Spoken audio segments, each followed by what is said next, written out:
Olá Floripa, olá Brasil, olá mundo, eu estou aqui André Patunas, este é o programa Vida Inteligente, trazendo mais uma vez nosso querido amigo e irmão Jorge Antônio Ouro, para a gente falar hoje sobre um tema muito interessante, que é... Esqueci o tema. Não, é brincadeira. Esqueci o tema, me deu um branco mesmo, mas vai assim, natureza humana. Nós falamos na semana passada, no programa anterior, nós falamos a segunda parte sobre o preconceito. Esqueci de falar, porque nós havíamos falado em fevereiro, nós fizemos a primeira parte do preconceito. Mas ele se apresentou novamente para dar continuidade, e nós fizemos isso, então ficou preconceito parte final. Até que eu acho que o que a gente conversou, eu não me lembrava, mas não, a gente conversou não tem nada a ver, é uma abordagem diferente. Uma abordagem diferente, é uma complementar, então é bacana. Até porque o próprio tempo em que você daí pensa em um assunto, obriga ou faz com que o próprio assunto ele já venha diferente. Se pensasse no assunto hoje e semana que vem, obrigatoriamente ele vem como complemento. Dito e feito, até porque a gente não tem nada pronto. A gente aprova disso todos esses 12 anos que nós estamos aí. E preconceito tinha muito a ver, a gente falou na ocasião, com a natureza humana, que é o tema de hoje. E eu quero começar aqui, na chamada que eu fiz essa semana para o nosso programa, usei duas frases, duas frases posso dizer. Uma do professor Henrique José de Souza e outra da Blavatsky. Essa foi a chamada e daqui a gente vai pegar o nosso caminho inicial para a gente dar sequência no programa. Só vou fazer essa chamada, depois o Jorge dá o boa noite, toda essa história. Quando o homem chegar a dominar-se conscientemente, dominará também a natureza. Por quê? Conhecendo e obedecendo às suas leis, a natureza submissa e escrava obedecerá à sua ordem. Olha só que coisa incrível. Porém, enquanto imperar o egoísmo entre os homens, os elementos transbordados serão tão caprichosos e cruéis como a humana natureza. Isso é frase do professor Henrique José de Souza. Eu dei uma gaguejada e faço questão de reler isso aqui para vocês, porque é profundo. Quando o homem chegar a dominar-se conscientemente, dominará também a natureza, porque conhecendo e obedecendo às suas leis, a natureza submissa e escrava obedecerá à sua ordem. Porém, enquanto imperar o egoísmo entre os homens, os elementos transbordados serão tão caprichosos e cruéis como a natureza humana. Sério, eu li isso aqui e arrepiei, porque tem acontecido, vocês têm visto aí, tem acontecido eventos, né, que é isso aqui, a natureza humana. Nossa, olha só, já vai baixar. E depois, complementando, tem uma outra frase aqui, que é da Blavatsky, que diz o seguinte: auxilia a natureza e trabalha com ela, e a natureza te terá por um dos seus criadores e te obedecerá. Né? Parece muito louco assim, né? Parece que é coisa, como é que se diz, surreal. Vocês estão viajando, essas frases são de quem tem essa consciência aqui, porque a gente vive num mundo tão São Tomé, né? Que quando aparece esse tipo de afirmação, você fala, opa, o que é isso? Então, antes de mais nada, boa noite, Jorge, tudo bom? Tudo 100%. Tudo 100%, boa noite. Isso que é gostoso tudo aí. Tá sempre maravilhoso, Então, e a gente passou por umas... O tema é apropriado porque nós temos passado por algumas coisas aí, a gente agora tem que dizer qual é a época, porque como esse vídeo vai ficar mais tempo, daí pode parecer... Não, esse vídeo é recente, vai estar bem mas daqui a 10 anos ainda vai estar no ar, sim, né? Bom, nós estamos aqui, nós estamos em setembro de 2017, né? E acabamos de ser precedidos por um terremoto de magnitude 8,2, 4, que é fantástico aqui no México. Nós estamos também acompanhando estes furacões nos Estados Unidos, que de um já desenvolveu, já são 3, né? Ficaram uns filhotes por aí. Então a natureza que não tem nada nesse aspecto, o Jorge já vai falar sobre isso, eu já peguei a palavra rápido. A natureza não tem nada de... Alguém está mandando a gente entrar pelo cano, alguém mexeu lá para a gente se ferrar, falando essa terminologia chula mesmo. Não, a natureza ela é sábia. A natureza é um ser vivo, digamos assim, se é que eu posso dizer assim. Então nós estamos vendo ela se manifestar. E o homem, ele não é absolutamente nada perante a natureza enquanto ele desconhecer a sua própria natureza. É mais ou menos isso, Jorge? É isso, porque é a mesma. É a mesma?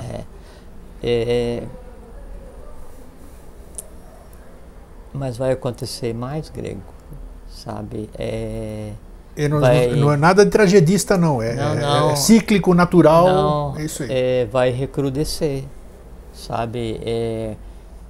Daí não só nessas regiões, quando é que está acontecendo agora, em Golfo do México, essa região onde era Antilles, essas coisas assim, né? Mas no Pacífico também. Sim. O professor chamava muita atenção que vai chegar um tempo em que o Pacífico vai mostrar que ele não é tão pacífico assim.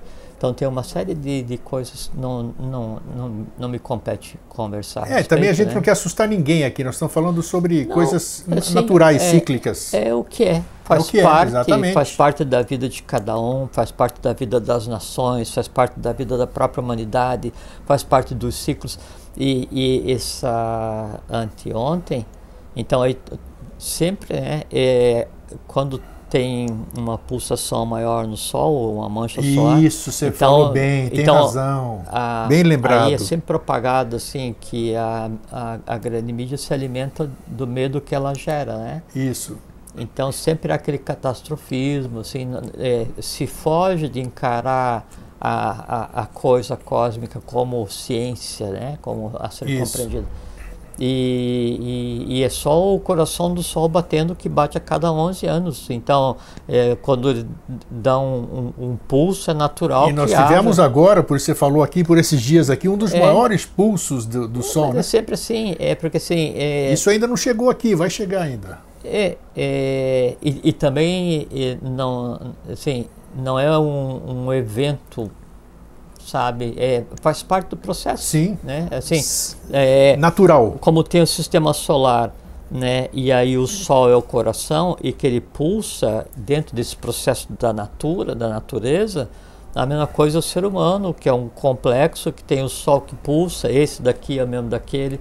Aí você pegar em escala maior, então tudo que acontece cosmicamente vem e aí passa pelo ser humano, pela família, pela cidade, pela nação, pelo continente, pela raça humana, pelo planeta, pelo sistema solar, pela galáxia, e vai e se propaga. O processo é exatamente o mesmo. Os conceitos são exatamente os mesmos. Por isso aquela questão do conhece-te a ti mesmo, né? O conhece Deus a ti mesmo. O processo é exatamente esse. Mas por conta desse fim de ciclo que a gente está vivendo e das naturais atribulações de fim de ciclo, né? Também é natural que a natureza ela interaja para participar desse processo de busca de equilíbrio. É só busca de equilíbrio, mais nada. É como uma bacia com água que você faz um movimento e coloca. Antes de você colocar ela no plano, aquela energia que você imprimiu para mover, ela vai tender ao equilíbrio. Essa tendência ao equilíbrio é o que esotericamente se chama de karma. Bom, bem colocado. Né? Quando está parado, é dharma, é lei, né? O chacoalhar para mais ou para menos é karma. Chacoalhou, vai ajustar. Quem ajusta? A natureza. De que forma? Através dos elementos que ela tem para lançar a mão na matéria que a gente vive mais densa. Água, fogo, terra. Muito tem se falado, só como introdução ainda, os tragedistas, essas pessoas que vivem se alimentando de coisa ruim, e fomentam essa coisa ruim, eles preveem para o Brasil, assim, principalmente para as cidades litorâneas, a elevação das águas e uma série de coisas, destruição do nosso litoral. Tudo. Cientificamente, porque a gente sabe que contra a natureza não há resistência, né? Vamos dizer, fora o domínio dela própria, se conhecendo, que nós vamos falar, é o tema de hoje. Mas existe essa possibilidade. Que possibilidade teria o Brasil ser assolado por destruição pelo mar, via tsunami, alguma coisa? Teria que ter um evento hiper potente, catastrófico, para provocar uma onda, vamos dizer, ondas gigantescas para cá. Você acha que isso... Claro que é possível, né? Tudo é possível dentro da natureza. Mas que possibilidade você vê para essa questão? Assim, vamos supor que eu saiba detalhes disso tudo, né? Suponhamos, claro, daqui tudo suposição. Vamos supor que eu saiba os detalhes. Eu não conversaria Sim. Né? Não teria nenhum sentido eu antecipar. Né? Agora, sem a gente se ater na questão do quando, né, do tempo, né, faz parte do processo. Né? A gente está agora na 5ª raça-mãe. Sim. Né? E aí cada uma raça ela tende a se desenvolver em um continente vindo na direção do norte para o sul. Então é natural que aconteça mais à frente. Quando a gente fala mais à frente, a gente fala em milhares de anos, centenas de milhares de anos, milhões de anos, amanhã. A Lemúria ela afundou, né? Ficou só alguns resíduos, né? E a Lemúria pega aqui na região do Pacífico. A gente está aqui no Brasil, né? Aí lá na nossa esquerda é o Pacífico, sim, né? E a Atlântida também afundou, e a Atlântica pega a nossa direita acima, que seria o Atlântico e boa parte do próprio Brasil, né? O próximo passo evolucional é a Lemúria redimida ou rediviva, esse continente sobe. Sim. O passo seguinte evolucional é a Atlântida redimida ou rediviva, esse continente sobe. Subir de novo, tá. Né? Com mais consciência do que antes, porque daí a evolução da humanidade vai ter acontecido. Chega a um ponto final de evolução, e depois desse momento ainda, chega a um ponto final de evolução dessa etapa desse planeta, onde a gente está agora interagindo, que aí então se tem um único continente em formato de cinturão, 2 oceanos, um do norte e do sul, e um continente inteiro, assim, uma faixa de terra. Vai voltar um Pangeia, vamos dizer assim? Parecido. Ai, que parecido. Bacana. Sim. Só que aí a gente já falou, mas significa então que quando esses continentes subirem ou descerem, não sei o que tal, então a humanidade vai perecer. Não, a gente está falando em humanidade alada, humanidade flogística, aí esse movimento... É outro tipo de humanidade. Esse movimento é nada, é zero. É nada, não representa nada para a humanidade. Até porque não existe essa possibilidade de uma catástrofe generalizada que dê fim à raça humana, né, a humanidade, porque aí isso é não permitido evolucionalmente. O caso da Atlântida, mesmo sido tão grave o que aconteceu, mesmo a Terra tendo se inclinado, né, por conta das tragédias que aconteceram, ainda assim toda a humanidade pronta foi preservada, que é o que hoje se tem como os conceitos, né, e os mistérios dos mundos subterrâneos. Então, fim da humanidade, a humanidade vai terminar no dia em que terminar a sua evolução, no 7º ciclo, todo mundo flogístico e tal, interrompe, daí transformado em Pitri Jagat, né? E passa para a humanidade seguinte. Nesse momento, sim, nem um segundo antes. Então, isso, né? Então ninguém se preocupe com e outra coisa que antecipação a gente tem que ter em mente é que assim, mas aí aconteceu alguma coisa e morreu um grupo de pessoas. Morreu um grupo de pessoas, o grupo de pessoas vai nascer e vai morrer e vai nascer, como sempre e nós foi. vamos morrer Como e vamos foi. Nascer. A vida e a morte só muda a perspectiva, né? É que por conta assim, dessa ignorância pasmosa que a gente respira todos os dias, né? Por conta dessa cegueira de conhecimento que é a tônica da humanidade atual, que ela se nega a conhecer sua própria história, a reconhecer. Então aí alguns medos capitais foram incluídos, né, no inconsciente coletivo da humanidade, para que a humanidade ficasse mais simples de ser dominada. Um desses, ou o principal desses, é o medo da morte. Eu já te perguntei anos atrás, e cabe se apresentou de novo para te perguntar. O fato de um monte de pessoas, vamos dizer, ficar acreditando em determinada coisa, ela potencializa essa coisa? Lógico. Lógico. Isso que eu queria que vocês ouvissem novamente. Não, mas esse é o artifício, você não vê assim, grego, olha só. Aí pegou fogo em algum lugar. Aí a mídia, de maneira geral, né, e quando falo mídia, essa inteligência nefasta que tem por conta de dominar as pessoas, e que ela é igual aqui no resto da América, na Europa, acho que no mundo inteiro funciona de maneira parecida, né? Até porque a diretiva vem do mesmo lugar, né? Então vai e dá a notícia daquele evento kármico, né, onde morreram algumas pessoas, 1, 10, 100, 200, 500, não interessa quanto seja, E aí é natural que as pessoas que costumam assistir se compadeçam, se envolvam, né? E aí isso fragiliza quem está assistindo, enfraquece quem está assistindo, né? Quanto mais você se entrelaça, mais você se enfraquece.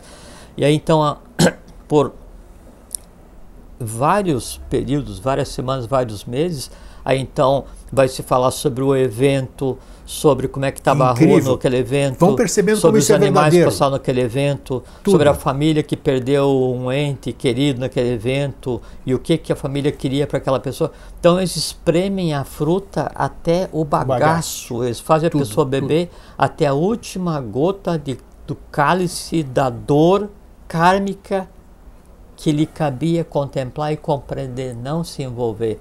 Aí todo mundo vai e se envolve naquilo, e se compadece com os que foram, se compadece com os que ficaram, odeia os culpados, e então cria-se uma massa de ódio em função daquilo, que é um compartilhamento de karma. Esse ódio em função de um evento vai acender todos os ódios similares e todas as potencialidades de eventos. Pega fogo no outro lugar, pega fogo no outro lugar, afundam aqui, afundam lá, caíam aqui, caiam lá, caiam lá, caiam, até que daí caia tanto, pegue tanto fogo, assim que daí há aquele congestionamento, aí dá uma sossegada à espera da próxima catástrofe. Né? Foi bom lembrar isso. As pessoas dão a vida para sentir medo e ódio, e não dá a vida para sentir medo e ódio por um evento que lhe é imposto, né? Contribui para a replicação. A pessoa comete determinado tipo de crime, e aquilo tem uma propagação assim, extenuante, ao limite. Aí todo mundo passa a odiar o que cometeu o crime, quando a relação kármica é entre quem cometeu e quem sofreu. Ou o karma começa ali, ou se encerra ali, ou é um desenrolar. Aí todo mundo passa a odiar uma das partes, isso, ou amar uma das partes. Né? O que acontece? Depois de um tempo, replica lá. Aconteceu um atentado aqui, um tiroteio. Né? Sempre é um evento. Pode perceber que dissemina, né? Claro que sim. Claro que sim, porque daí essa massa que, quando há um impacto muito forte, esse ódio exagerado que é despertado, né, ou o medo exagerado que é despertado dentro de cada um, ele rompe o ovo áureo de cada um, se projeta no intermédio entre os seres, se aglutina e forma uma egrégora do mal, né? E ele tende a descer como chuva. E como é que ele vai descer como chuva? Acontecendo. Vê onde há possibilidade e acontece por quê? Porque ele precisa se replicar para existir. Essa é a mecânica da manutenção da ignorância. E você veja assim, me chamou a atenção nessa semana. Então, eu assisti uns dias, antes eu gostava muito, né, de ver, assim, o que eu gosto de ver na TV é desenho animado, desenho infantil, né? Só que antes se via desenho infantil, era Pica-Pau, de Patinhas, Pato Donald, dessas Disney, essas coisas bacanas, né? O Coyote, o Bip Bip, essas coisas assim. Tom e Jerry, essas coisas gostosas. Exatamente, aquele desenho, aquela abordagem inocente. Hoje você pega um canal a cabo infantil, né? O desenho infantil, ele é um desenho adulto, no posicionamento, no engendramento mental, totalmente com palavrões, com agressividade, banaliza a morte, né? E aí eu estava assistindo, e aí tem um que me chama a atenção, não vou dizer o nome para não fazer propaganda, né? Mas eu fico analisando assim, como adulto que eu sou, né? Médio adulto, não me transformei em adulto inteiro ainda, porque adulto é muito cristalizado, então prefiro ser chamado de criança em algumas coisas, mas ainda consegui ver de maneira diferente. Assombroso. E aí eu disse, não, eu quero ver uma coisa. Aí fui ver TV aberta, né? Não os programas em si, mas a publicidade. E daí é uma coisa muito interessante, Grego, e tem a ver com o que a gente vai conversar hoje, né? Então, a programação para as crianças, ela cria antecipadamente um adulto com todo o embrutecimento de um adulto. banalizando a morte, palavra, uma porção de já coisa. Prepara ele do jeito que quiser. Não, e aí, sabe o que acontece? Cerceia a infância. Totalmente. Causa um amadurecimento precoce e aí causa uma cristalização do corpo caloso, tirando da criança a infância. Assistir aqueles desenhos daquela maneira é uma cristalização antecipada do timo. Acaba com a infância divina na criança infante, né? E a contrapartida aí, se você pegar, veja hoje, eu vejo você na casa, nas suas respectivas residências, né? A publicidade, a maneira, código de linguagem que é feita a publicidade, não é para adultos, se dirige assim, ou para o adulto completamente ignorante, ou para aquele que é completamente infantilizado, ou para aquele no qual o cérebro não funciona direito. Tamanho ou baixo nível da publicidade, não baixo nível em termos de linguajar, assim, de ofensivo, nada. O publicidade é normal, né? Mas a maneira como as coisas são vendidas, né, é para uma pessoa que não tem discernimento. É uma coisa assim, banal, primária. O que acontece? Quebra a infância e mantém o adulto sendo tratado como um ignorante. Totalmente. O que acontece? É o que a gente vê hoje, por exemplo, no nosso país. Inércia, passividade, individualidade, assim, a vida em busca de atender só os desejos, não se preocupa com a nação, a evolução, a iniciação, ou não é cogitada ou fica em enésimo plano, e a vida vai sendo desperdiçada. Então, por isso que eu... mas tudo bem. E aí, e sabe por que a gente está conversando disso, e por que daí nós alongamos um pouquinho? É porque esse tipo de coisa que é praticado no dia a dia, ele transborda e serve de alimento para a natureza. É isso que a gente dá, é como se tivesse tem uma planta lá no teu jardim, você vai todos os dias dar um pouco de água. Para as plantas invisíveis, quer dizer assim, para os seres invisíveis que compõem a natureza, o que nós damos todos os dias para eles é esse ódio, essa ignorância criada a cada instante por cada um. Você alimenta a natureza com veneno. O que a natureza vai fazer? Ela vai reagir. Ela vai reagir. Então vamos começar do seguinte, vamos procurar dar uma definição do que é natureza humana. Uhum. Como a gente pode definir natureza humana? Onde que ela está embasada? Qual é o arquétipo para eu trazer para o humano a natureza humana? Uhum. O que vem a ser isso?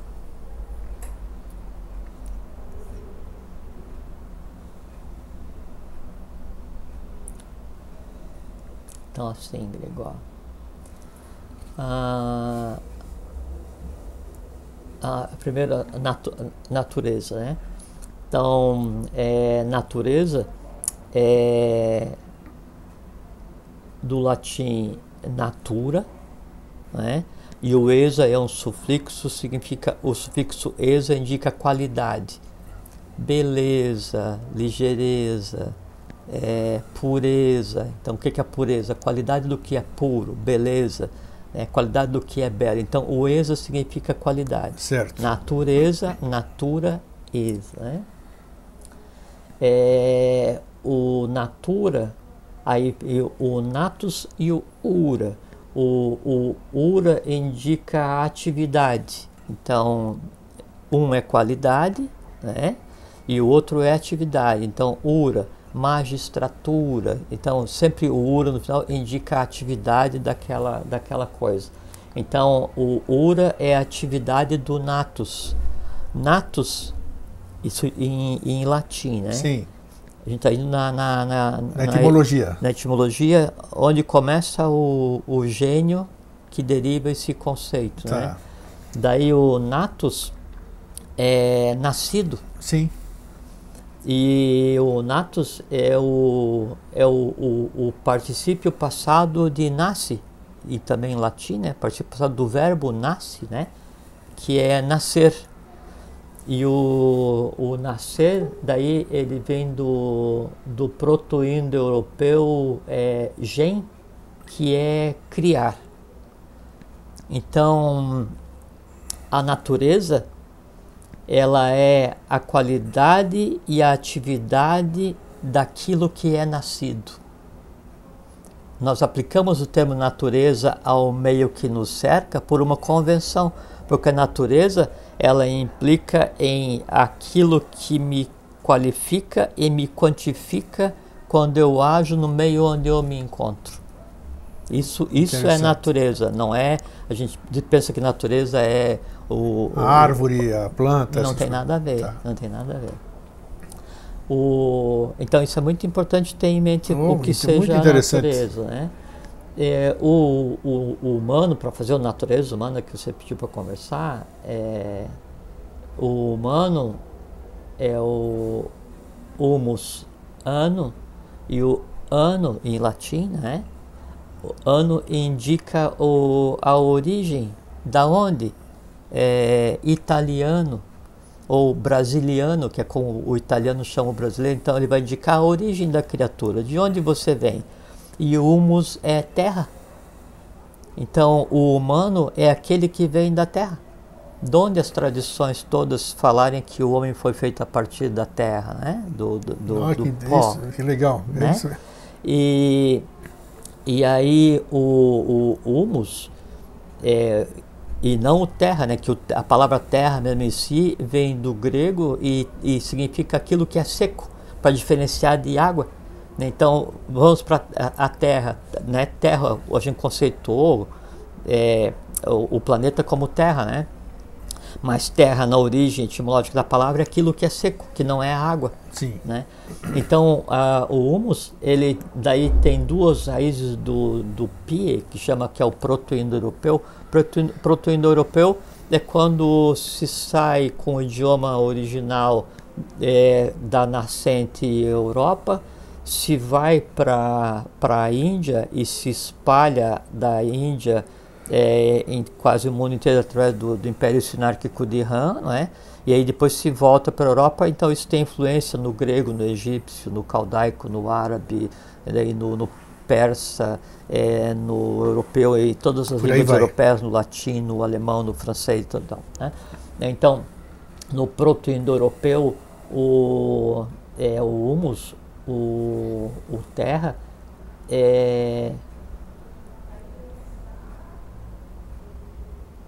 Gomon, sempre nesse caso de raízes de geração tem o DH antes, então é DH Gomon, o Gomon, isso é o proto-indo-europeu para o humus. Então o humano é aquele que veio da terra, e a coisa muito interessante é que assim, há uma separação no proto-indo-europeu do que veio da terra, que é o homem, e a divindade é terra. Então Gomon é o que veio da terra, que é o homem, e o Gimen é a terra, que é o conceito de divindade, e aí daí isso aí deriva para Deus. Inclusive a palavra Deus em várias das línguas europeias, por assim, God, né, provém dessa raiz onde a terra é a divindade e o homem veio da terra. Tá. Né? Então isso é natureza humana, né? Do ponto de vista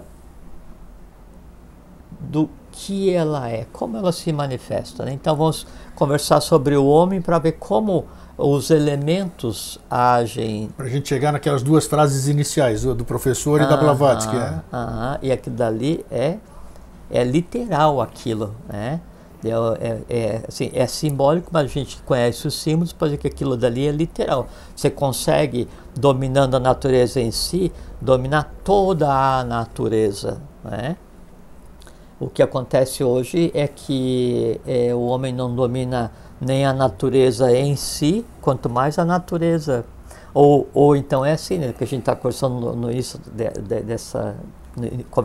dessa conversa, que daí o homem ele ofende de tal maneira, agride de tal maneira a natureza em si e em si externa, que daí a natureza em si se revolta e a natureza em si se revolta. A natureza em si se revolta gerando doença.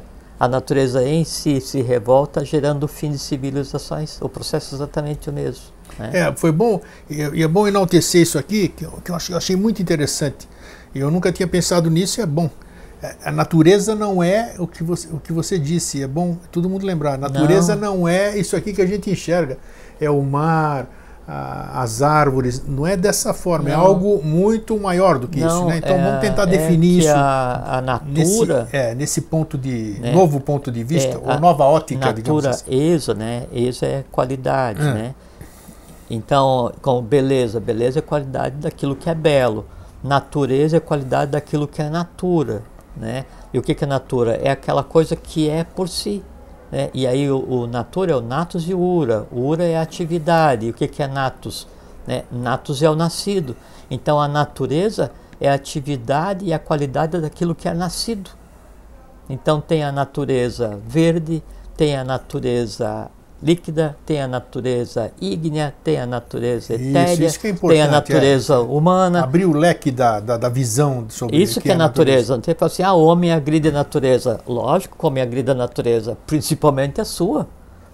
Né? A sua natureza. Por que ele agride? Porque ele cria uma natureza muito própria. Então, como é isso? Exatamente isso que você captou, exatamente. Como é que eu crio a minha natureza? Porque se natureza é a qualidade e a atividade... Não tem nada a ver com alma, não tem nada a ver com espírito, não tem nada a ver com... Seria um outro elemento. Tem, mas já vou explicar como. Então vamos lá. Então, se a natureza é a qualidade e a atividade daquilo que é nascido, né? Então, do ente humano, o ente humano, né? A minha natureza é diferente da sua natureza, né? Como a sua é diferente de qualquer uma das pessoas que está nos vendo agora. Por quê?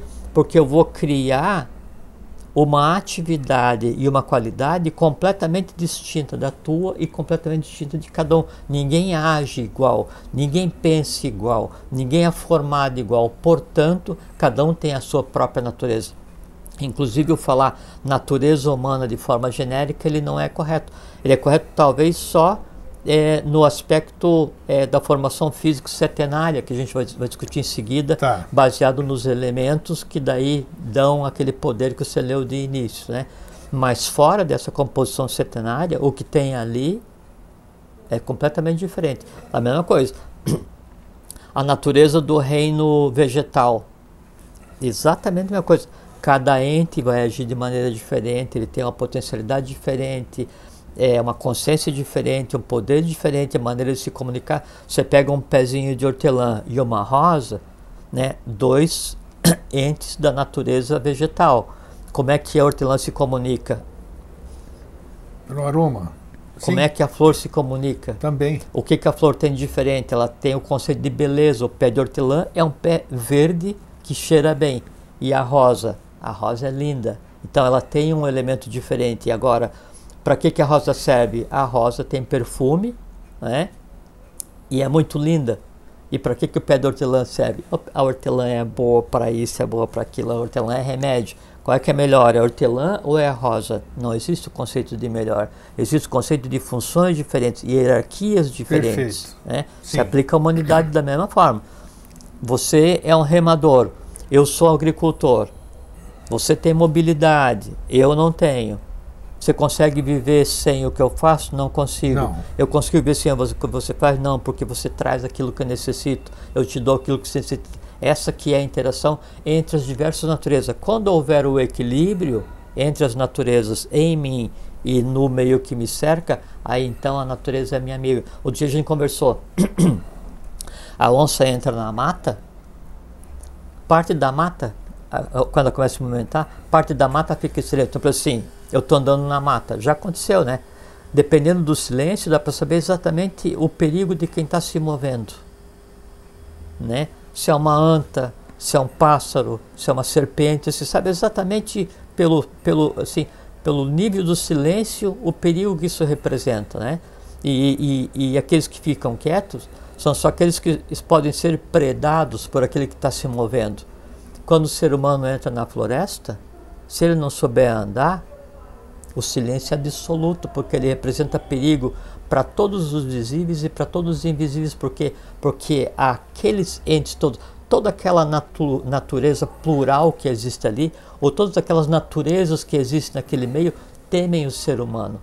A flor, a fruta, a árvore, o animal, o elemental, todos se ocultam no ser humano. É porque ele desconhece totalmente onde ele está, né?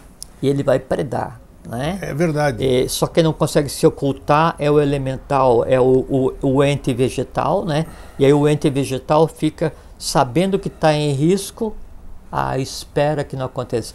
Tem ali na reta da universidade, então eles estão duplicando a pista, né, e diminuindo o canteiro central, né, lá para a Universidade Federal. Tá. E sempre quando eu vou ali assim, para levar ou buscar a minha filha, que eu ainda gosto de fazer isso, né, aí eu fico muito entristecido porque daí eu sinto o medo das árvores que estão na reta onde vai ser mudado o canteiro. Então ela sabe que a que a antecede já morreu, percebe a falta do ente naquela rede que ela faz parte, né? E sabe que vai chegar, só que daí não tem como, ela não tem mobilidade. Então essa é uma das características das naturezas ao longo do tempo, é passar da natureza quase imóvel do reino mineral, né, a natureza ígnea que suplanta a natureza alada da humanidade do futuro. E as mônadas passaram primeiro para os 3 reinos elementais invisíveis, depois mineral, vegetal, animal, hominal, vai até. Você tocou num assunto aqui interessantíssimo, porque a kirliangrafia ou a bioeletromagnetografia, não sei o quê. Fotografia do aura, né? Isso, do aura, daquela.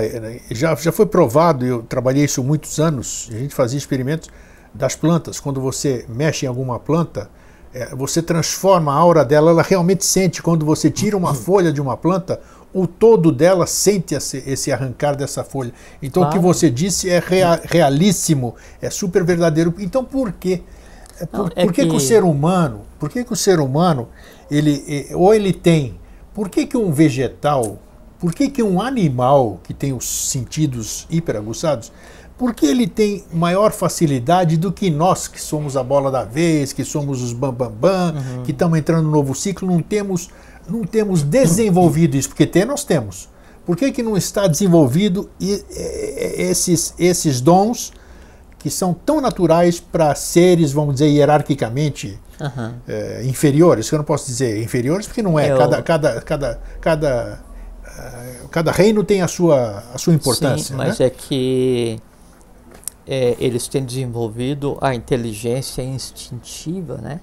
Sim. E aí em nós só tem aquela inteligência instintiva na quantidade necessária para a função que vai ser realizada organicamente por aquele reino. Por exemplo, no caso do reino animal, nós vamos chegar até essa percepção, mas daí não mais inteligência instintiva, como superinteligência. Se cada um de nós tivesse as mesmas características e a mesma forma de ver o meio que o animal tem, a gente não conseguiria evoluir enquanto ser humano, porque ele se comportaria como animal. Então não é uma perda, é uma mudança para melhorar. Mas já vou conversar em detalhe em seguida, né? Então, nós estávamos falando da sensibilidade da árvore, né? Sim, e aí? Sim. Assim, é natural e é perceptível, porque a gente sente a angústia da árvore. Assim, é engraçado assim, não é engraçado sentir, o engraçado é como é que as pessoas não sentem de ver. Se as pessoas começassem a sentir daí, e aí não só com relação à árvore, né, mas com relação às pedras e aos animais como um todo, a forma como eles traduzem o que a gente constitui de vida, facilitava muito a nossa relação com essas outras naturezas, né? E aí a gente passava a ter um respeito e um controle das naturezas símiles que tem em cada um de nós. Em fazendo isso, o passo seguinte era ter controle e respeito com as naturezas símiles aos elementais, né, aos elementos que regem e que alimentam a natureza em cada um de nós. Aí a gente se aproxima do controle das potestades, né? Mas vamos chegar lá. Tá, só para lembrar uma coisinha. Outro dia apareceu a cena aqui. Aparecem essas fotos tiradas no mundo, as fotos maravilhosas e tudo, né? Então mostra, tem uma foto, você deve ter visto já, ou o telespectador vai lembrar. Tem uma foto que mostra uma estrada retíssima, que sofre um desvio de uma árvore e continua. Você já viu essa foto? Já vi. Já viu, então? É o que você acabou de dizer, quer dizer, aquele local, aquela natureza, ficou todo mundo ficou harmônico, digamos assim, tudo ficou harmônico. Claro que sim. Né? A estrada teve seu curso, só teve que ter o desvio, a árvore continuou a sua vida. Para os reinos que nos antecedem, para as naturezas que nos antecedem, nós temos o poder da divindade, que é o poder da vida e da morte. Você pode matar a planta, destruir a pedra, matar o animal, né? E a gente exerce esse poder caótico, inclusive com relação aos nossos irmãos humanos, a gente se arvora o direito de matar um ser humano. Puxa. Né? Que na verdade é um poder divino caótico, né? De ceifar ou retirar a vida de um outro ser, né? Baseado na ignorância, né? Fazer o quê? Então, assim,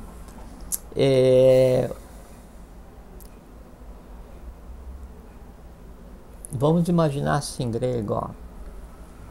Vamos assim, analisar o ser humano como uno, como dual, como trino, como quíntuplo, como sétuplo, e daí ver cada uma das forças que age no ser humano, como que se pode controlar, ou como que se poderia controlar, ou onde que se encontra para que a gente consiga controlar, e aí então o reflexo disso no controle das forças externas da natureza. Muito bem. E você consegue controlar, então aí sim, aqueles sídios, os poderes que as pessoas desejam de controlar o fogo, o trovão, a tempestade, isso, fazer a água, chover, parar de chover. Que essas coisas que daí a gente vê os magos fazendo, isso. Né? Ou super-heróis, né? Que no fundo tem uma verdade naquilo lá, naqueles poderes, claro né? Claro que é, lógico. Assim, você pega assim... os super-heróis dos quadrinhos, né? É como se cada um deles tivesse desenvolvido um grupo dos sídios superiores do Vibhuti, né? Então, um levita, um tem super força, um fica invisível. Exatamente isso, né? Voa. Então, não tem nada de inventado ali, né? O que tem é a maneira como é colocado, né? É que daí pega e projeta isso em e cria uma situação fictícia para que tivesse acontecido naquele quando na verdade aquilo é inerente a todo ser humano, né? Isso. Faz parte da natura do ser humano, né? Compete a cada um ser um super-herói, né?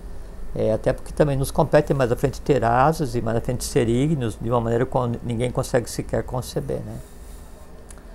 Então, esse jogo de equilíbrio que a gente tem que chegar para ter o controle da natureza. Então, vamos imaginar assim... Vamos começar pelo Uno, né? Você falou. Sim, mas sequência. Antes vamos fazer uma analogia. Tá. Assim, sabe aquele relógio de pêndulo, né? Sim. Em caixas, assim, compridas assim, né? Sim. Aí você tem aqui o mostrador com o mecanismo, né? Você tem o braço e tem o pêndulo em si. O pêndulo, né? O conjunto como um todo é a existência física do ser humano. Ok. Né? E aí tem o que seria as decisões que cada um pode tomar, ou para o bem ou para o mal, que é mover a natureza em cada um. Né? Então a natureza ela é a qualidade e a atividade em cada um. Né? Então a maneira como eu vou usar as minhas qualidades e a maneira como eu vou realizar as minhas atividades, quer dizer, como é que eu vou colocar no mundo material a minha natureza, é o movimento do pêndulo. O movimento do pêndulo. E eu posso ir para um lado ou para um outro, então ou para a esquerda ou para a direita, ou para o bem ou para o mal, conforme eu queira, né? Se tiver harmônico, é o trabalho do relógio. E é como se o pêndulo fosse a alma de cada um, né? A parte onde é que está embutido o pêndulo que dá a tônica, né, devia ser a parte superior da alma de cada um, ou a mente abstrata, de onde fluiria o controle. E a parte divina do processo, né, se manifesta uma parte no próprio mecanismo, que é a sabedoria, mas a parte mesmo que é a divindade é quem construiu. Então a divindade, ela está e não está na obra. O relojeiro, ele está e não está no relógio. Por que ele está? Porque aquilo é filho dele. Mas ele não está porque ele não é um relógio, ele é vários relógios. Essa é a relação entre o divino e o humano. Ok. Né? Tá? Então você tem total autonomia na tua caixa. mas quem te fez foi um relojeiro. Interessante, tá boa. As analogias hoje estão ótimas aqui. E aí, como vai ser a regulagem, né? Assim, como que daí a mente concreta vai interagir com a inteligência. Como ele vai funcionar, né? A regulagem que é autônoma, né, e que depende de como eu vou exercitar minha natureza, é que vai dar a velocidade do pêndulo, né, e aí dependendo da pode atrasar, pode ir mais depressa. Dependendo da velocidade, eu sou útil ou inútil para o meio. Perfeito. Eu vou mostrar uma hora errada e eu mostro aquilo que eu não sou, que são as máscaras, as mentiras, as coisas que a gente já conversou da outra vez. Isso, exatamente. Chega um ponto em que a escolheção é tão grande em que o pêndulo para, o relógio já não é mais relógio. Ele é um mecanismo sem utilidade, porque a utilidade dele era mostrar as horas. O que é mostrar as horas? É exteriorizar a minha natureza para contribuir com quem? Com as outras naturezas que estejam passando e que precisem ver as horas. Não tem mais utilidade. Desmonta o que sobra dali, a experiência. E o relojeiro o que vai fazer? Outro relógio. O relojeiro é a mônada. Olha que bacana, legal. Né? A turma gostou também. Eu me inventei agora, mas ficou... Boa, legal. Isso aí grava, é bom? E por que daí assim, ocorreu de usar essa analogia? Porque assim, então, existe um conceito, primeiro, que o homem são vários conceitos, várias abordagens, algumas incorretas, outras corretas. Vamos conversar para a gente chegar onde a gente deseja para que seja útil para nós dois, né? Sim. E para quem está compartilhando com a gente essa conversa. Bom, primeiro só um parênteses, né, que a gente conversa há 12 anos, né? Então, em 12 anos, eu faço parte da Sociedade Brasileira de Eubiose, né? Graças à lei, né? Assim, ainda bem que eu encontrei esse negócio. E aí, em 12 anos, dá para ter feito 3 vezes todos os graus de iniciação da eubiose. E é uma coisa muito interessante, porque assim, você sabe que tem a yoga, que é uma coisa muito difundida. Yoga ou yoga é igual, né? Yoga, em sânscrito yoga, em português, porque no sânscrito não tem o O, né? Não existe. Então, sabe que não é uma das funções, é a função da yoga. Então, geralmente você pensa que a yoga assim, para que é? É para eu meditar, é para equilibrar meu organismo, sei que tá. A função da yoga, né? Em todas as suas variantes, mesmo a Taraka Raja Yoga, a Raja Yoga, a yoga dourada, a yoga real, é fazer com que se harmonize no ser humano os centros onde residem todos os demônios de cada um e todos os deuses de cada um. Então, esses centros de força que existem no ser humano, mesmo que ele tenha inconsciência, que há várias maneiras de se equilibrar e se chegar ao controle. A yoga, então, ela faz com que se atinja um equilíbrio mínimo necessário para que a iniciação seja possível. Então, por que eu estou falando isso? Assim, ao longo dos anos, a eubiose já vai fazer, daqui a 6 anos, 100 anos de fundação material, 1924 2024, né? Então, nesses 100 anos, dezenas, centenas de milhares passaram pela sociedade, né, brasileira de eubiose. Alguns ficaram, outros fizeram os graus, foram para a série interna, depois saíram, e outros não fizeram os graus. Como tem tido, assim, acontece muito, porque iniciação é uma coisa trabalhosa, sabe? Ou você se deparar com esses mistérios que a gente tem conversado, ou se deparar com sua própria natureza, ou confrontar seus próprios demônios, ou seus próprios deuses, não interessa. É um processo custoso, né? E é um embate contra o meio. Então é natural que a pessoa entre e saia. Então o que eu queria aproveitar e recomendar é assim, se você assim, um dia andou uma parte do caminho da Sociedade Brasileira de Eubiose, da Ordem Santo Grau, que são 4 graus de preparação, mesmo que você não vá um dia para a série interna, para continuar no trabalho de iniciação, mas procure terminar os 4 graus de iniciação, porque há chaves, há práticas, há yogas secretíssimas, super específicas, né, deixadas pelo professor Henrique de Souza para que em cada um se harmonizem esses centros convulsionados, né, de demônios em escalas maiores e menores, que em cada um existe, que é a natureza convulsionada que se projeta no corpo físico do ser humano. A yoga, então, ela tende a regularizar isso. 5 elementos, tato, uma porção de coisa. Então, ela calma, é como, por exemplo, assim, eu quero usar o fogo para fazer comida. Eu tenho que ter o fogo circunscrito, há uma forma de tratar com o fogo. Então a yoga é isso, ela te ensina a tratar com o fogo para que ele não te queime, para que ele não te mate, né? Para que ele te proteja, para que ele te alimente, para que ele contribua para o teu bem-estar. Então, se essas pessoas... Olha as indiretas aqui, mas indiretas pessoas, diretas, né? Eu pessoalmente, né? Mas você vai ter uma vida muito longa ainda, tem bastante tempo. Bom, vamos fechar o parênteses. A água aparece quando o poço está pronto. Né? Não, a água sempre esteve lá, ela não foi escavada para exatamente. ser usada, né? Ainda o poço não está pronto ainda. Tá assim, mas sabe o que você falou? Todo poço está pronto. O poço, antes de estar pronto, ele sempre está pronto. Ele não foi escavado. Exatamente. Né? E a prova que ele está pronto, que quando você passa ali fazendo rabdomancia, né? Aí a natura vegetal, o ente vegetal, ele diz... O graveto tá aqui, ó. Água. Né? E tem toda a tradição daí da magia dos entes vegetais. Mas enquanto você, apesar de eu não ter feito nenhuma das yogas como você está falando, quando você falou sobre o relógio, você fez a metáfora, né? Analogia do relógio. Parece que as yogas são exatamente isso que você acabou de dizer, né? Para fazer a harmonia do relógio tocar direitinho, andar harmonicamente, né? Que tem posições, não sei o quê, tal, pro lado sul, pro lado norte, pro lado oeste. Não, mas uma yoga, você faz assim, você invoca todas as forças do universo, todas as forças em você e direciona para um equilíbrio. Então você está ensinando elementais e trazendo aquelas forças que se limitam na matéria à vida. E aonde que isso vai acontecer? Naquilo que te compete, que é o teu próprio universo.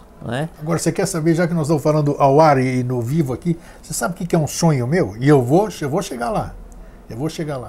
Eu quero um dia, participar de um Odissonai.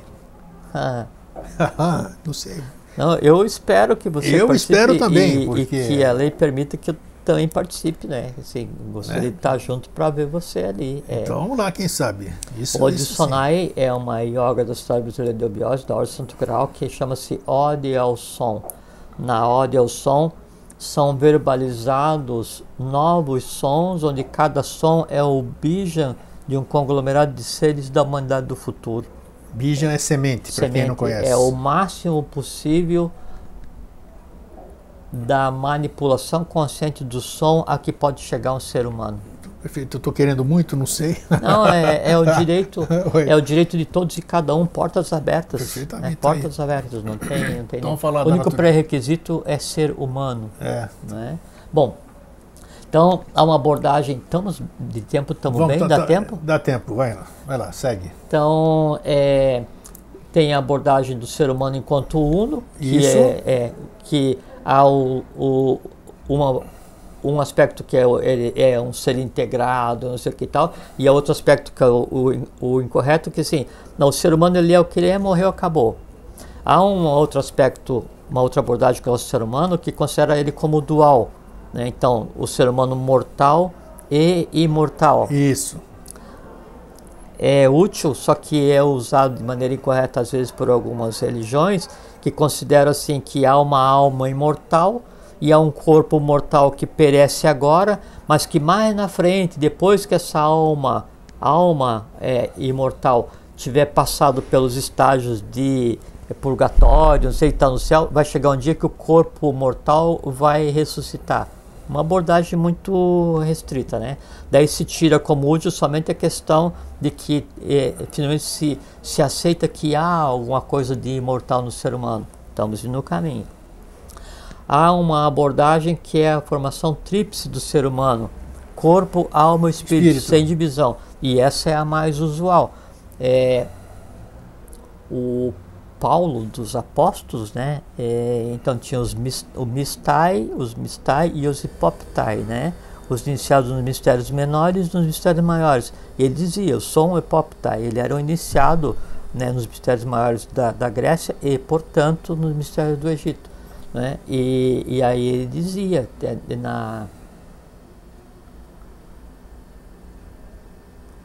primeira epístola aos Coríntios, ele fala um corpo físico,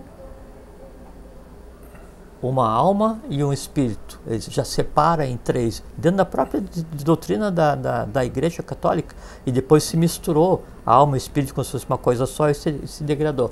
Então esse princípio de corpo, alma e espírito, ele vem vindo, né? Uma terceira abordagem. Há uma abordagem que vê o ser humano como quíntuplo. De que maneira? 3 almas, já estão chegando próximo da gente quer. 3 almas. A alma emocional, né? A alma racional, que seria mental concreto, e a alma divina, que seria o equivalente ao corpo causal, que só quem tem pronto são os adeptos. Então o adepto ele tem um corpo adicional, uma formação adicional. Então considera o ser humano como tendo 3 almas, um espírito, que é o relojeiro, vai ficar fora, né? E um corpo físico. Depois tem um conceito que é o que é conhecido agora no Ocidente, e que foi introduzido, ou foi trazido para o Ocidente pelo Alfred Siné, quando ele escreveu o Budismo Esotérico, isso em 1891, por aí. Tá, Budismo Esotérico, pesquisa aí. A.P. Siné, o autor, Alfred P. Siné. Então separa físico, vital, astral, mente concreta, mente abstrata, Buddha, Atman, 7 partes. 7 né? partes. Isso que se usa para a gente trabalhar agora, e vamos nos ater nessa composição setenária para mostrar o que é a natureza de cada um, né, e como que isso aí se manifesta.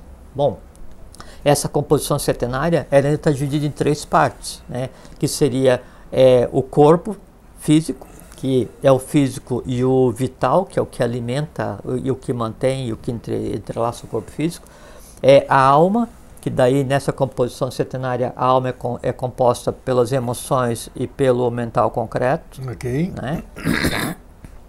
E aí tem o conceito do espírito, que seria o quê? A mente abstrata, Buddhi e Atman.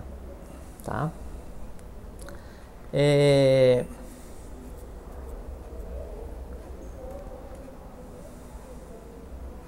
Por conta do momento evolucional que a gente está agora, então a mente concreta e a mente abstrata eles estão separados. Considera a mente abstrata como se fosse parte da divindade, né, e a mente concreta junto com a alma como se fosse parte da alma humana.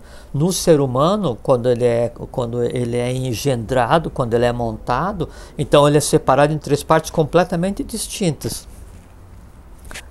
Cabeça, né, onde então aqui eu tenho as 3 partes superiores, os 3 nós superiores, né, que laríngeo, frontal e coronário. Sahasrara, né, o coronal, o frontal e o laríngeo, né? Inclusive se diz que o ser humano ele tem 2 portais, né? Um de entrada, que é o Muladhara, que é o básico. Então você entra na vida pelo básico e você sai da vida pelo coronal. Entre essa entrada e essa saída você tem 5 centros de forças divinas e caóticas, as forças naturais, que você tem que dar conta, equilibrar e se apoderar em termos de consciência. Aí então você adquire, o se apoderar é adquirir o poder sobre tudo que existe entre o primeiro e o 7º princípio. Então você tem o primeiro, né, a primeira parte, depois você tem o segundo, que é a região do tórax, e há uma separação muito clara entre essas 3 partes orgânicas, né, entre a cabeça, né, entre o tórax, que você tem a musculatura que se separa aqui do abdômen, e o próprio abdômen. Então você tem um conjunto de forças residindo aqui, você tem um conjunto de forças residindo aqui. Então aqui você tem o divino, aqui você tem o humano, né, e aí aqui você tem o animal, né, interligado através de assim,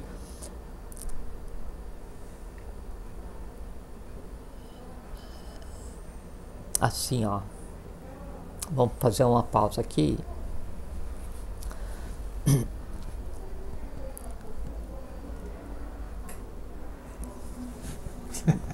São caminhos complexos para a gente chegar no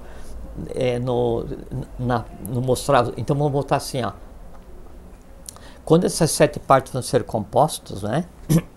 Então há um influxo. O ar está desligado, agora ligou de novo, esfriou pra caramba, né? Que é isso? Então 23 graus, 23 graus está frio pra caramba. Há um influxo organizador da matéria, né? E esse influxo organizador da matéria é que vai formar os planos. Então, há 3 planos primeiros que são formados, né? Que é o plano físico, o plano astral e o plano mental. E o que ordena, e a gente já conversou bastante sobre isso aqui, o que ordena esses planos, né? o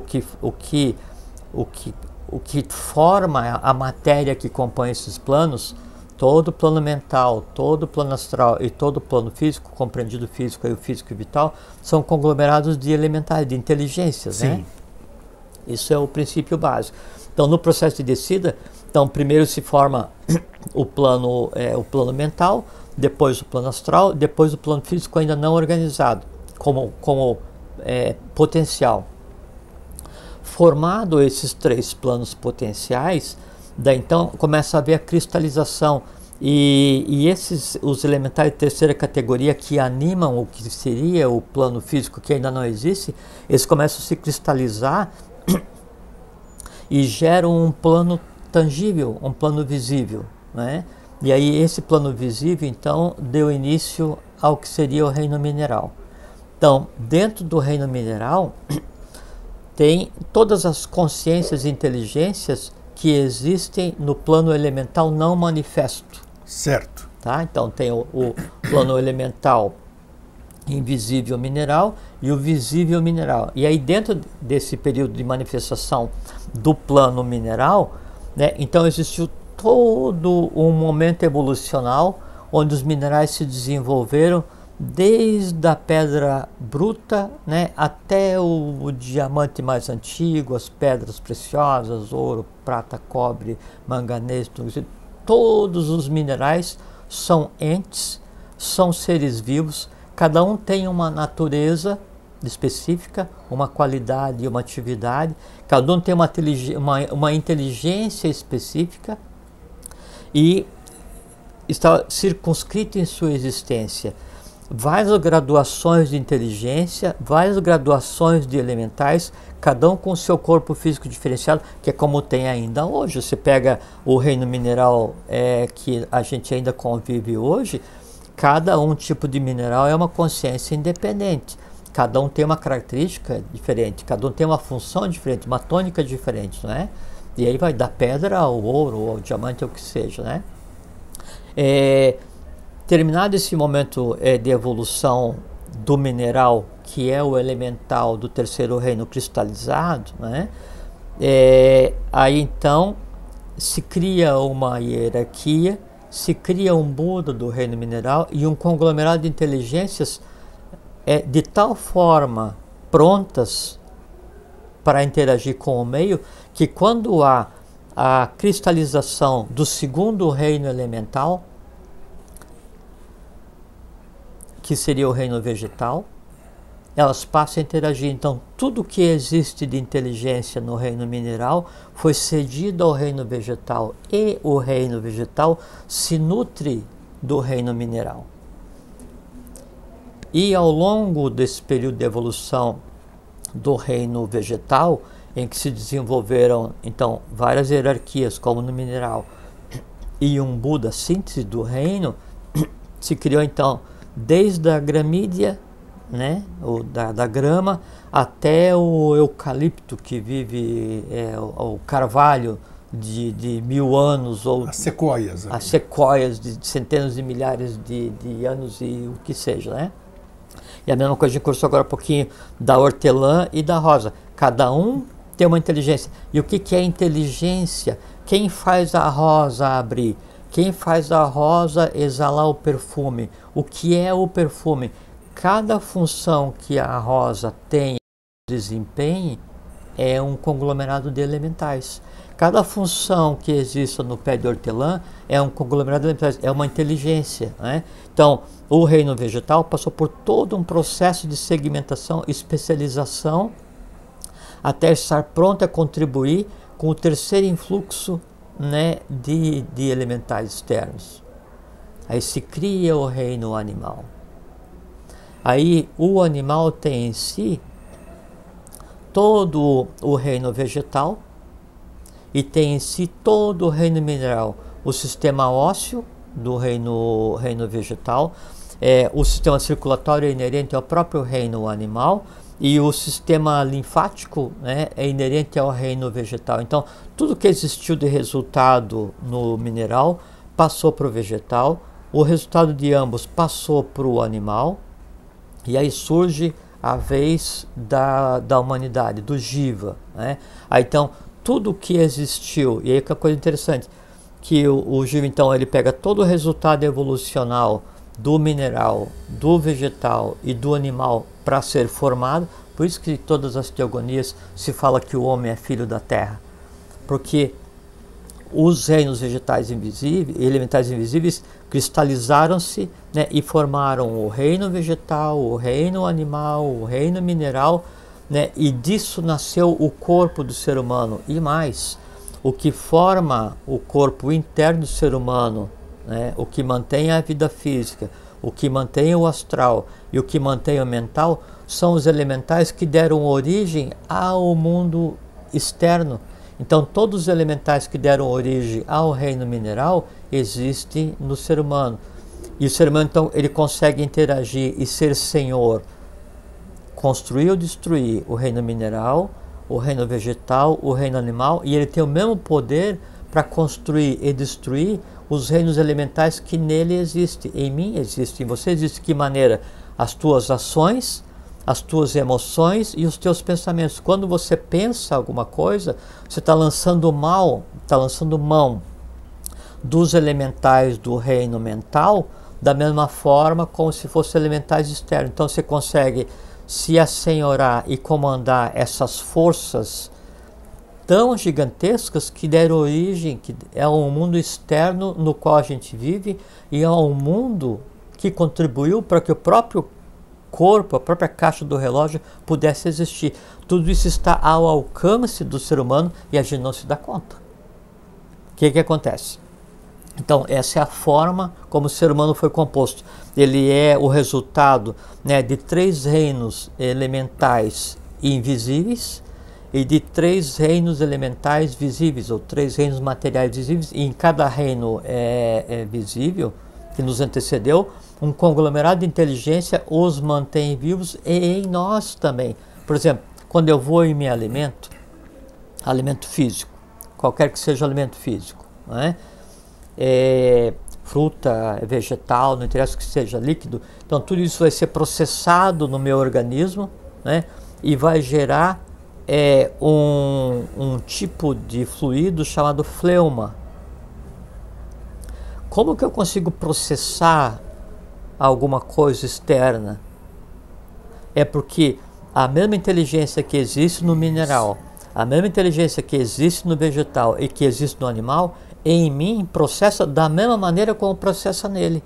Gera o fleuma. O fleuma é gerado para mim da mesma forma que fleuma é gerado para o mineral, para o vegetal, para o animal. Supondo que no mineral existisse o conceito de alimentação física, mas não é na mesma forma como a gente vê. Respiração. Eu vou respirar o prana, então, que vem do sol e não sei o que, e os tatos, as coisas que a gente já conversou. Aí, esse ar que eu respiro, então a molécula do hidrogênio vai ser quebrada e aquela energia vai ser jogada. Então o fleuma que é gerado, ele é jogado no meu sistema sanguíneo, né? A respiração, ela vai ser, o resultado também é jogado no meu sistema sanguíneo. O que acontece?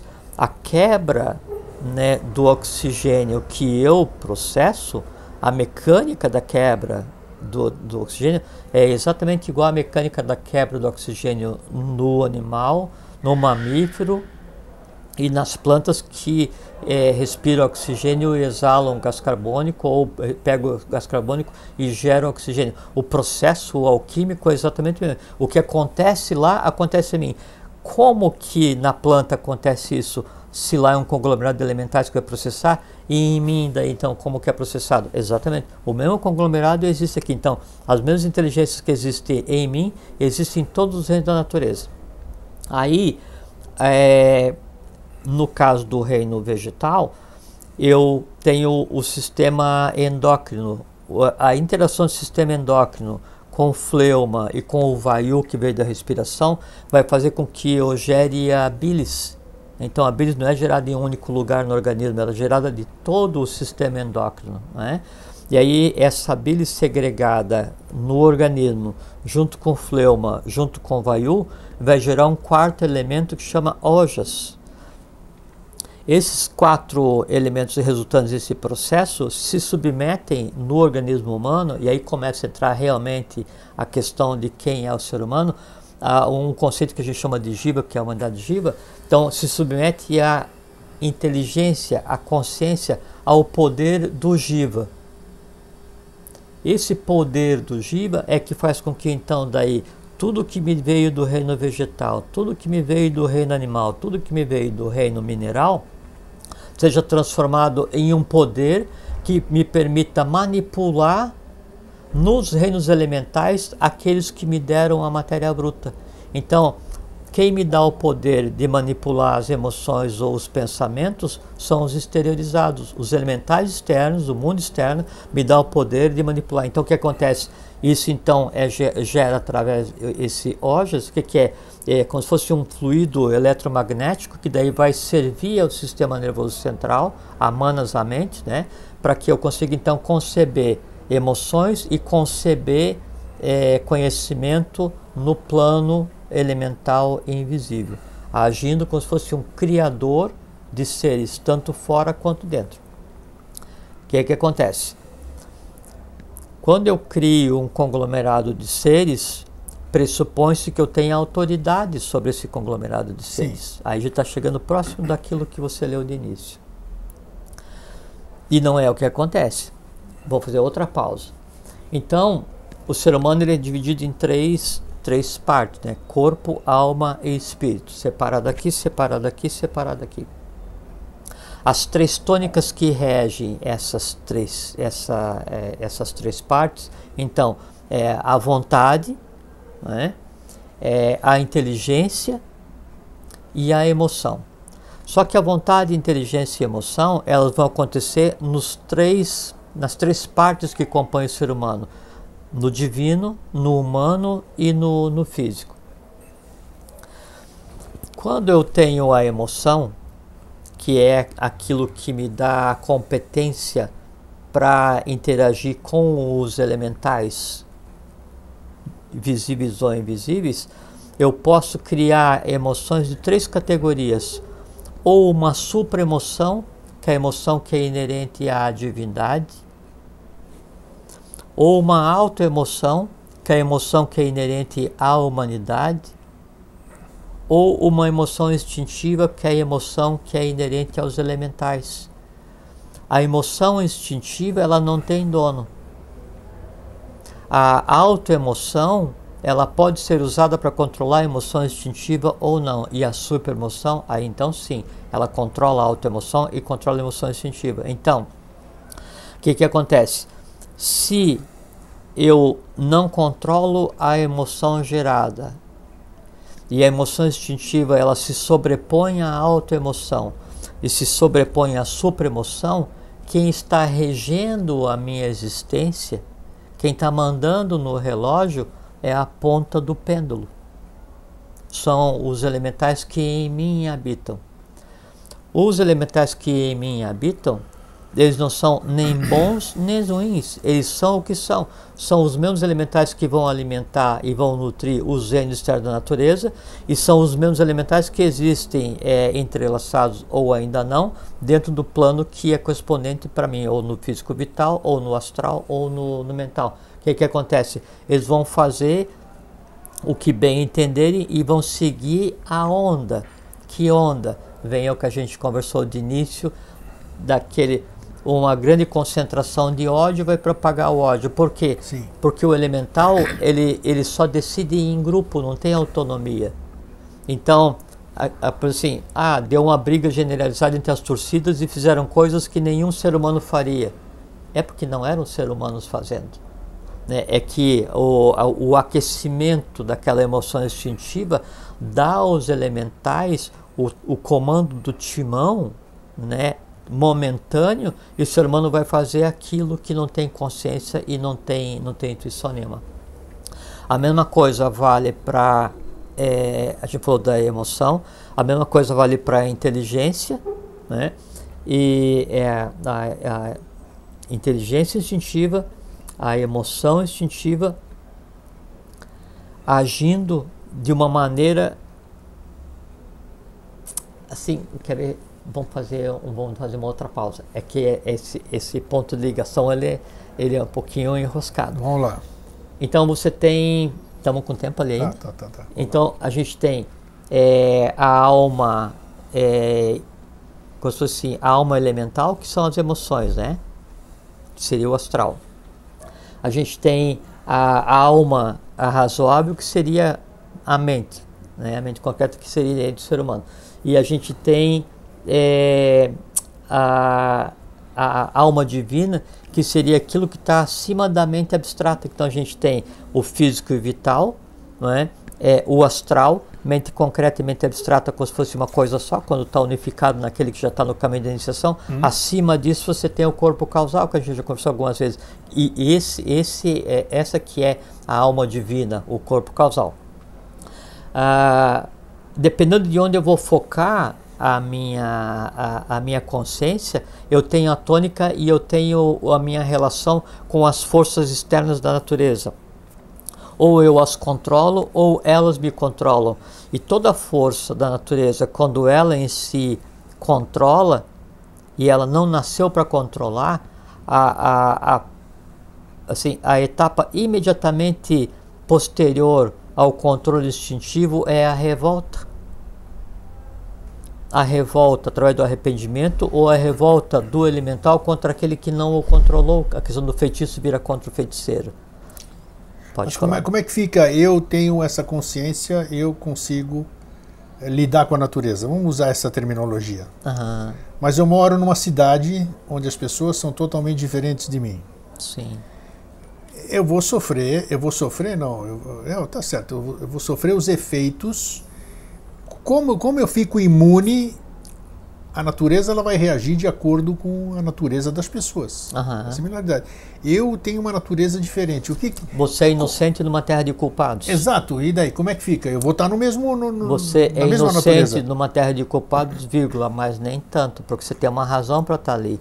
Ou uma razão é que tem uma parcela de ligação. Há uma segunda alternativa que aquele ambiente é o necessário para você travar suas próprias batalhas, e há uma terceira alternativa que daí você tem condições, tem capacidade de auxiliar aquele povo, aquela nação, aquela família, e por isso você nasceu ali. Então você tem que dar embate àquilo, não com as armas deles, mas com as tuas armas. Para quê? Para que você ensine. Ensinar e ajudar não significa sucumbir. Então isso aqui foi muito oportuno tocar nisso aqui, porque nada é por acaso, que tem muita gente que se amedronta, as pessoas que têm medo e que são influenciáveis e que pensam em fugir, né? E pensam em fugir de locais que dizem que serem perigosos e tudo. E eu já vejo exatamente o que você falou. Não. Se eu estou naquele lugar, é porque eu tenho que estar lá, não adianta eu fugir. É como o nosso país, né, Se eu for fugir, eu vou estar sendo covarde. E um novo mundo, um novo ciclo não pode ser constituído por covardes. Covardes não estão. 100%. É verdade ou não é? Você sabe que é uma coisa assim, profunda, que assim, o somatório dos desmandos elementais em cada um, que assim, quando eu deixo que quem manda em mim, então a gente tem a vontade, a supravontade, a auto-vontade e a vontade instintiva, a supra-inteligência, a auto-inteligência e a inteligência instintiva, a supra-emoção, a auto-emoção e a emoção instintiva.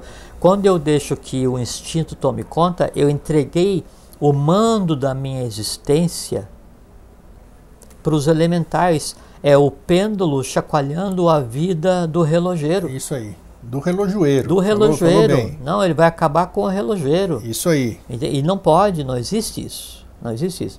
Se acontece isso, a revolta ela é normalíssima. O que acontece? O somatório dos desmandos humanos, o somatório das vezes em que a humanidade se deixa gerir pelos instintos, e não se pode culpar o elemental que em nós existe, o que na natureza existe, porque ele é o que ele é, né? Assim, o escorpião. O escorpião, ele é o que ele é. A natureza não dele, adianta exatamente. você ir beijar o escorpião, não, porque ele não é teu amigo. Ele é um escorpião. É da natureza dele. Vai te ferroar. Né? E, assim, e é certo ou errado? Nem certo nem errado. Ele é o que ele é. Dele. O que acontece é que você tem que circunscrever a interação dele para que ele não fira os outros. Essa é a função da vontade no ser humano. Muito bem colocado. Ela tem que circunscrever os escorpiões colocado. Que em cada um existem. Perfeito, perfeito. Só que daí não com excesso de rigor. E aí entra a autoemoção para que você então consiga exercer toda a vontade com uma emoção mediana, que seria próximo da sabedoria, para que daí então você consiga ensinar os elementais sem destroçá-los. Não tem que criar o ódio, tem que sublimar. Muito bem, muito bem. Quando eu faço isso, quando eu consigo controle, e aí onde... Então deixa eu fazer um parênteses, depois já volto aqui, não deixa eu esquecer. Estava comentando o que você falou agora há pouquinho.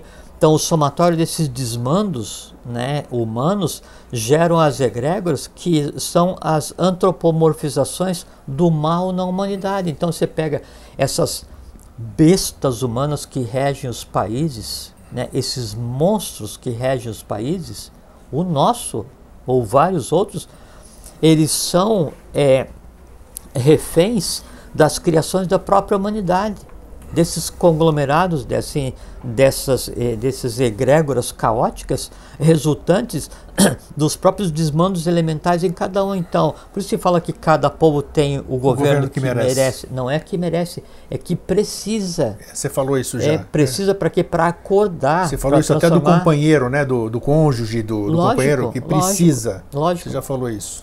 Ao contrário dos desmandos elementais, então, quando eu tenho harmonizado vontade, a inteligência e a emoção, ou vontade, amor, sabedoria e atividade, o resultado das minhas ações, o trânsito com os meus elementais é de tal forma fluido, é de tão alto nível, e eles aprendem de tal maneira que o resultado dessa interação humana, né, divina em mim, gera um elemento externo. Veja como é muito importante, como é muito interessante, e tem a ver exatamente com o que você falou, da questão da não covardia, né? Dos embates de todos os dias, e gera um elemento externo, ou elementos externos que, somados, eles formam as vestes, o veículo de manifestação do próprio Avatara. E como nada que acontece fora poderia acontecer sem acontecer dentro, o que acontece? A boa aplicação ou a bem aplicação da vontade, da inteligência e da emoção em mim faz com que se crie uma nova ambiência, com que se crie um conjunto de experiência que se consolida a alma divina em mim. A alma divina em mim é o corpo causal, que está acima do que seria a mente abstrata. E o corpo causal construído, eu sou um adepto. O que diferencia um adepto do ser humano em evolução é o quanto o corpo causal está construído. Está construído o corpo causal, ele serve de veste, de corpo, sabe para quem? Para o relojeiro. O relógio fica perpétuo, é a imortalidade da alma. Muito bom, muito bem colocado. Veja como está ao nosso alcance. Então, aonde que eu parei, que você não esquece? Já esqueci. Pode seguir, mas tá bom demais. Mas tem uma coisa que era importante a gente conversar. Diga. Vai lá buscar.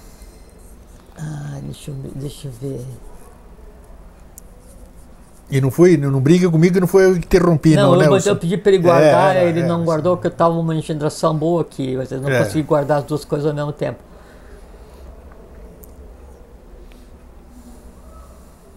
Se tiver que vir, vem, não tem problema isso aí. Eu acho que ficou riquíssimo o programa. Sim, lembrei. Lembrou? Então esses engendramentos, né, esses aglomerados de coisas, assim, eles fisicamente, obrigatoriamente, eles têm que estar em um local orgânico no ser humano.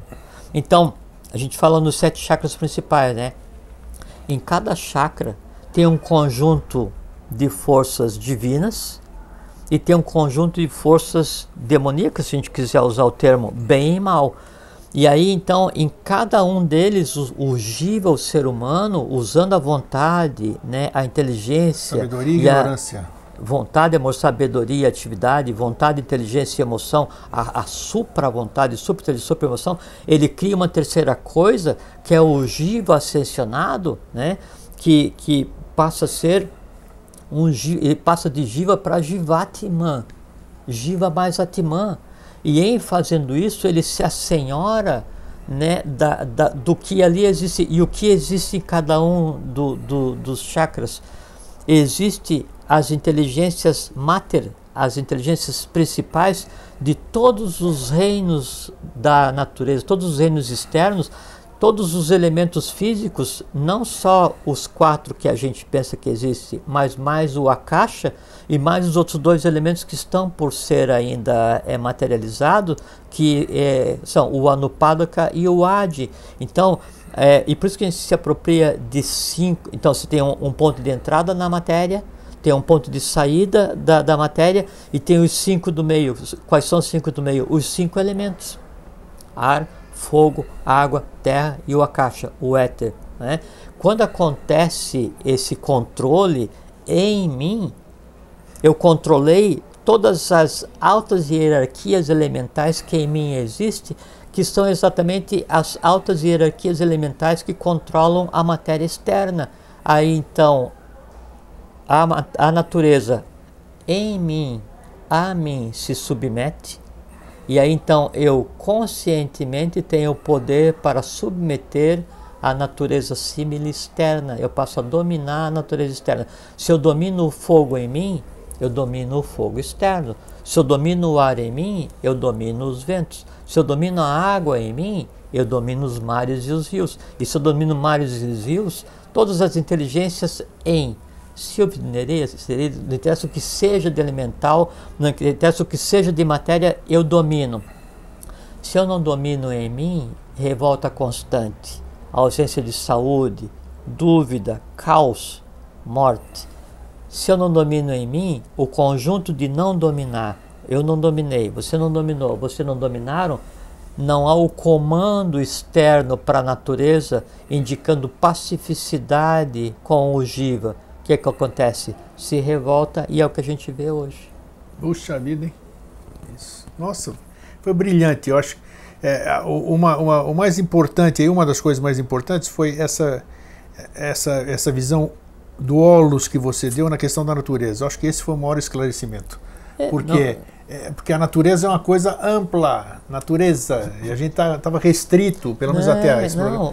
Restrito a olhar a paisagem, nature, não sei o quê. Quando a gente pensa em elemental, a gente pensa em gnomo, duende. É isso aí, mas é isso que eu digo. Não. Aquele que está lá, que você vê que ele está alimentando aquele reino, ele é a menor hierarquia, a menor escala possível com relação a todas as hierarquias de Prithvi que existe em mim, de Apas que existe em mim, de Tejas que existe em mim, de Vayu que existe em mim. Então, eu tenho controle absoluto sobre, não só sobre as sereias, Silps, Nereidas, não, isso é brincadeira de criança. Não, eu tenho que controlar as hierarquias que mandam naqueles. E onde estão as hierarquias que mandam naqueles? Em mim. Se eu controlo em mim, aí eu faço o que eu quero. E esse controle da natureza em mim, né, era o que se aprendia nas escolas onde o piloto era educado para dirigir o Vimana. Então ele passava por um aprendizado, um processo de controle da natureza, e aí então ele passava a ser um com o veículo, inclusive chamava composição. Exatamente. E aí então ele conseguia andar no mundo visível e invisível, em todos os mundos, todas as esferas, todas. O veículo era a manifestação dele, era ele. E por assim, você veja, na Agartha eu tenho a Loka, ou Loka, se quiserem, né? E tem a Tala correspondente, divino e infernal. A mesma coisa do ser humano, para cada local. E aí então, além dos 7 principais, não vou dizer, mas então a gente tem aqueles ligados à vida, à morte, de entrada, saída, os menores, maiores. Então, e na medida em que eu vou então avançando no conhecimento, na iniciação, eu vou harmonizando todos esses centros em mim, e eu tenho controle absoluto sobre o externo. Só que daí é com a questão da alquimia. Quando eu descubro o como fazer, o como transformar o chumbo em ouro filosofal em mim, eu não preciso do ouro material. Então, quando eu descubro como controlar a natureza toda em mim, toda a natureza em mim, eu não vou fazer uma manipulação externa só para provar para você que eu consigo fazer a planta se dobrar e te saudar, ou a água isso, ou fazer uma ventania para te mostrar. Não tem o menor sentido um negócio desse. Por quê? Porque está implícito na boa aplicação da vontade, da emoção e da atividade, o respeito, a ética, né? Então você tem que ter pelo elemental tanto respeito quanto você tem que ter pelo ser humano que é teu irmão. Por quê? Porque o elemental, tanto o interno que está em você quanto o externo, é teu irmão de evolução, só que ainda não chegou no momento certo. Então as pessoas falam assim, não, pô, eu adoro o duende. Ótimo, tudo bem, cada um adora o que quer, mas se você respeita tanto e tem tanta empatia por um duende, por que você não tem a mesma empatia pelos elementais da Terra quem você existe, que são os senhores daqueles os quais você admira? Admire, comande e converse com aqueles quem você existe, e quando você andar na floresta, você vai ser saudado por aqueles. Ninguém mais vai fugir de você. Caramba, tá bom, ó, já passamos. Deu? Não, deu e tá bom, porque, nossa... Não, é um assunto vastíssimo, é difícil escolher o que conversar. Mas tem elementos demais, numa outra oportunidade vai aparecer mais complementação, certeza, mas eu fiquei super satisfeito, porque eu gostei muito de conversar esse assunto. Eu não criei expectativa, né, mas a gente sempre fala, vamos falar natureza humana, mas eu não fazia a mínima ideia que a gente ia abordar. É um assunto complexo. Mas porque muito interessante. Esse conhecimento da natureza, assim, Aristófanes, só pra gente ser... Só essa forma de você olhar sem barreiras na visão já é maravilhoso. Até essa questão assim, das religiões que fala que daí o homem surgiu do barro. Acabou, você fica assim, você fica com o cabresto aqui. Você pega essa questão assim, da contraparte. A viseira. Então, isso vem de Aristófanes, né? Ele é muito bom ler Aristófanes. Ele tem um que ele escreveu sobre as aves. Então tem todo o conhecimento. Todos eles foram instruídos no Egito, né? Bom, não vou entrar nesse. Então Aristófanes fala dos seres humanos que eles eram duais em determinado momento. Então era metade homem, duplo 2 vezes homem, duplo 2 vezes mulher, duplo homem e mulher. Aí Deus veio e os separou em 2, por isso a busca da minha outra metade, mas tudo uma simbologia para falar, claro, da parte da polarização de prana feita em meados da raça lemuriana, onde criou o masculino e feminino antropomorfizado. Então, todo conhecimento, por mais secreto que exista, ele está ao nosso alcance. E o conhecimento é o único caminho para você se assenhorar da sua própria natureza e se transformar no que você tem que ter, que você tem que ser, que é o quê? É um Deus andando sobre a superfície do planeta. Por quê? Porque o planeta depende de você para evoluir. Com certeza. Isso aí. Então agora você opta ou continua assistindo Vida Inteligente ou você assiste outros canais. Voltem para a iniciação. Os que saíram, voltem para a iniciação. É isso aí. Então... E assim eu peço assim fraternamente, não por mim, cada um tem seu caminho, mas a gente precisa de pessoas conscientes para construir essa nação, para construir a humanidade, para construir as vestes da manifestação física visível do avatar atual e de todos os que virão em seguida até o fim dos tempos dessa nossa humanidade, até chegar à humanidade ígnea, logística, que é o que nós temos por destino. Que cada um atenda o chamado do seu coração, é isso aí. É boa, né?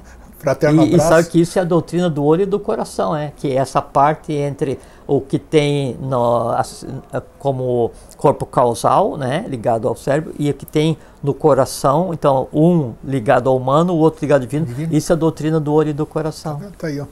Então, Jorge, mais uma vez, obrigado. Obrigado a você, foi muito boa a conversa. Compartilhar, eu gostei muito Obrigado também. por escolher esse assunto. O gostoso é assim, porque como a gente não tem pauta, não tem nada, a gente senta aqui, bate papo, então, e a coisa vem, isso é maravilhoso. E se a gente trouxesse assim, engessado, daí não só jeito, quem ia falar era a mente concreta, e daí não tinha nada a ver.